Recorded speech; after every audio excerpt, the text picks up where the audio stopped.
welcome to the second hour of our program. On the line with us, our buddy Dean Obeidallah, the host of the Dean Obeidallah Show, weekdays 6 to 9 p.m. Eastern Time, right here on Sirius XM Progress Channel 127. A columnist for CNN and MSNBC, contributor to the New Republic. His Substack is The Dean's Report, or deanobeidallah.substack.com. And Dean Obeidallah also on Twitter or X or whatever you want to call it. Dean, welcome back to the program.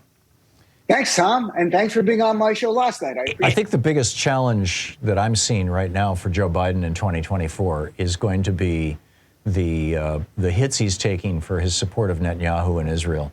I keep pointing out to people this is not an unqualified support. He tried to talk Netanyahu out of bombing Gaza to begin with. He flew over to Israel and begged him not to, and then he went public about that disagreement. He has spoken numerous times about this, but that nuance is completely lost on the quote far left, whatever the hell that is, on some people, let's say, particularly some young people. How are you responding to that on your program? Well, when we talk about it, look, I'm a Palestinian heritage, so I come at this from a different point of view. And for me, you know, President Biden saying that we're going to have a two-state solution and Netanyahu publicly embarrassing him again last week by saying there's not going to be a two-state solution.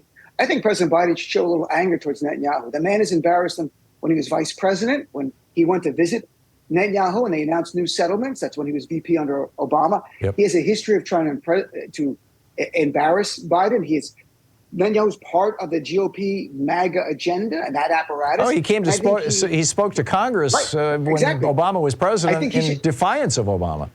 And I think that President Biden has to view Netanyahu as that. He could say, we're still going to help the Israeli people have security, because I think, even being a Palestinian heritage, if Israel has security, they're more likely to make a deal to compromise on giving sovereignty to the Palestinians in the West Bank, East Jerusalem, and Gaza. Real sovereignty, not sort of living in an open-air prison like they had in Gaza. So I have no problem with giving security to the Israeli people. I think it's actually they're hand in hand.